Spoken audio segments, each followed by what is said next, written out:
back to my channel.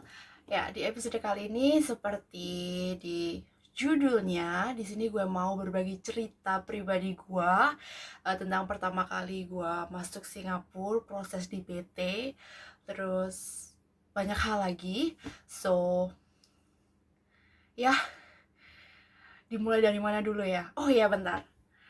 Makasih banget ya udah subscribe, makasih banget ya udah like, komen, terus share. Gue berterima kasih banget. Ya, semoga di video-video selanjutnya bisa jadi video yang lebih bermanfaat lagi. Dan saran kritik itu benar-benar butuhkan ya, jadi nggak usah sungkan. So, ya, kita mulai ceritanya. So, semuanya berawal pada tanggal 3 Oktober 2016. So, 3 Oktober 2016 gue pertama kali masuk PT, dan waktu itu bener-bener nekat banget karena orang tua gue nggak tahu. Jadi gue nekat intinya karena gue tahu kalau gue bilang sama orang tua gue gak bakalan ngerestuin gue, terutama bokap. So that's why gue nekat ke PT, dan waktu itu PT gue ada di Suhat, Malang, Jawa Timur. Jadi ya masih deket sama tempat lama gue terakhir kerja ya waktu itu.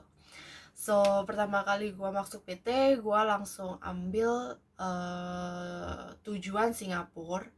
Kenapa gue ambil tujuan Singapura?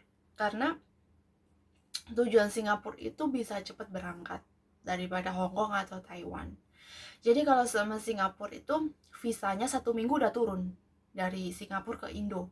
Tapi kalau Hong Kong atau Taiwan itu nunggu sekitar 3 bulanan, dan waktu itu bener-bener kayak confused banget buat gua karena pemilik PT-nya bilang, wah kayaknya kayak body kayak kamu itu uh, pantes banget, cocok banget kalau pergi ke Hong Kong.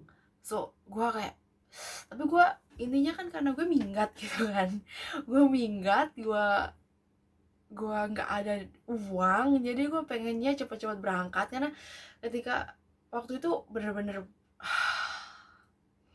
it's really hard time. Terus akhirnya gue mulai belajar di Singapura, di kelas Singapura itu kita belajar bahasa Inggris. Dan karena sekolah gue itu sekolah tata boga yang mana gue belajar tentang kontinental pada tahun pertama, dan semuanya gue pakai bahasa Inggris, so I know little bit about English that time. Terus ya, it's more easy, kayak basically of English gitu kan. Terus setelah 1 bulan lebih, gue nggak nemu yang namanya, nggak ada majikan yang mau sama gue karena I'm too fat. Gue terlalu gemuk waktu itu. Jadi gue nunggu sampai 2 bulan, dan akhirnya setelah 2 bulan, hampir 3 bulan, akhirnya gak ada majikan yang mau sama gue karena too fat. Karena kayak gini, basicnya kayak gini, kalau orang-orang Hong Kong, kenapa mereka suka kayak pembantu yang intinya bodinya gede gitu, karena buat ngangkat orang tua. Jadi khusus untuk manula, mereka bener-bener seneng banget kalau pembantu mereka itu kuat, gede gitu kan. Kalau masalah makan mereka nggak masalah, tapi kalau Singapura enggak. Kalau Singapura tuh takutnya kayak gini, oh iya nanti kalau dia kegendutan, dia nggak bisa apa, nggak bisa jongkok kalau bersih bersih, terus nggak bisa apa, makannya banyak, nggak bisa ini nggak bisa itu gitu kan. Jadi kayak gue itu emosi banget karena gini, kalau lo mau pembantu yang intinya badannya ideal, ya kenapa lo nggak cari model aja gitu kan. Jadi Singapura tuh bener-bener kayak kalau terlalu kurus mereka bilang ah dia nggak ada energi.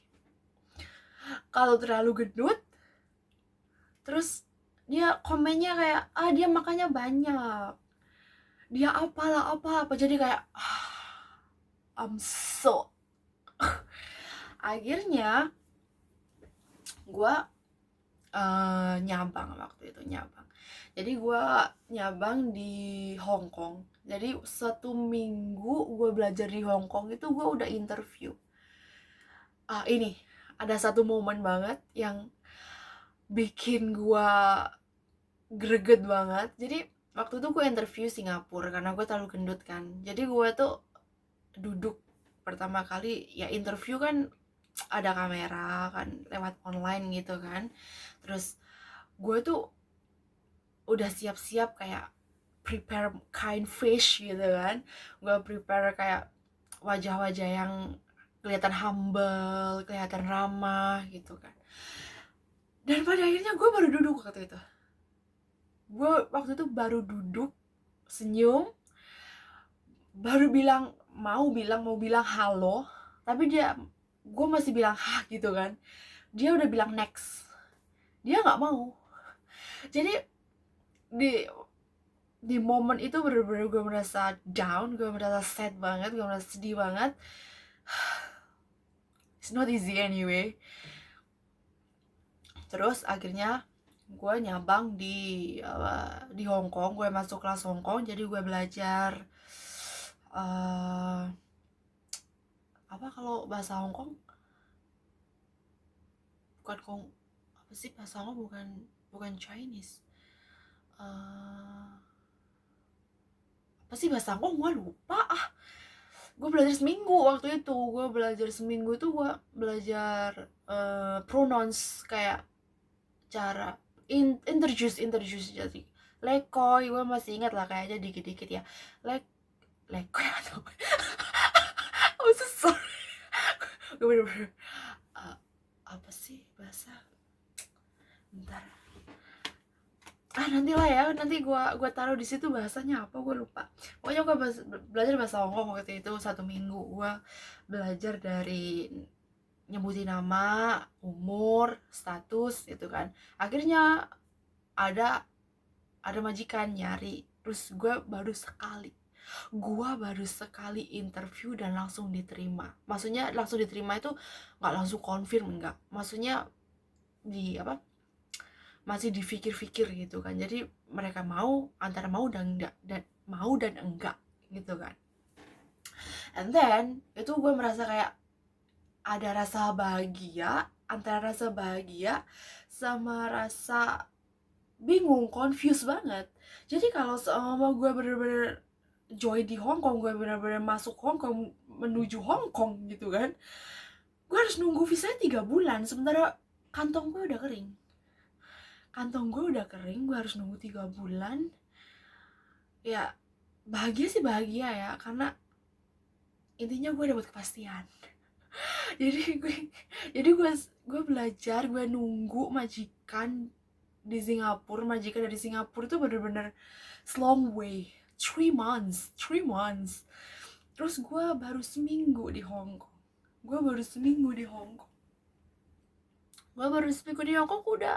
Udah ada majikan yang mau sama gue, tapi visanya 3 bulan 5 bulan guys. I don't have any money. Dan waktu itu tapi gue masih nerima interview di Singapura meskipun gue nyabang Hong Kong. Jadi gini, siapa yang duluan dan siapa yang fix duluan itu gue ambil. Nah ini drama lagi. Waktu itu gue masih ingat banget, waktu itu Christmas 25 Desember, Christmas Day. Jadi Christmas Day waktu itu gue di PT, karena kan ceritanya kan kabur, gue gak bisa balik, gue gak bisa telepon orang tua gue gak punya duit. Jadi gue ke gereja waktu itu, gue izin sama pemilik PT kalau gue mau ke gereja Christmas Day. Nah pagi gue ke gereja, terus gue ke gereja, nggak ada orang waktu itu di PT yang Kristen, cuma gue doang.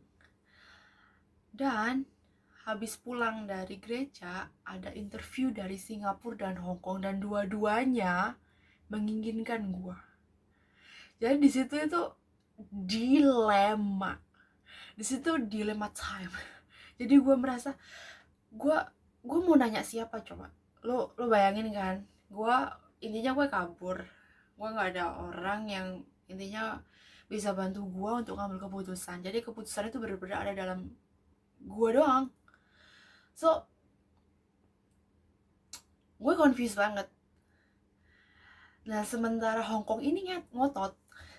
Jadi Hong Kong ini ngotot banget pengen gua, sampai dia bilang kalau kamu mau berangkat, kalau kamu confirm sama job sama saya, I gotta send your visa for a month. Dia mau kirim visa gua dalam waktu 1 bulan. Sementara Hong Kong itu minimal tuh 3 bulan guys, karena dia bener-bener suka sama gua, pengen gua kerja sama dia. Akhirnya 1 bulan dia mau kirim visanya ke Indonesia karena dia ngotot banget, dia suka banget sama gue. Katanya wajah gue itu kayak ramah, gue jadi kayak gimana gitu. Jadi udah ininya di Singapura gue udah ditolak sana sini, baru duduk mau bilang halo, itu cuma bisa doang, udah ditolak. Dan ketika gue masuk Hong Kong, tiba-tiba sampai segitunya dia pengen gue kerja sama dia.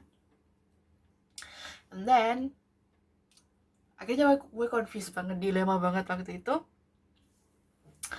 Gue berdoa lah sama Tuhan gue, sama Tuhan Yang Maha Esa.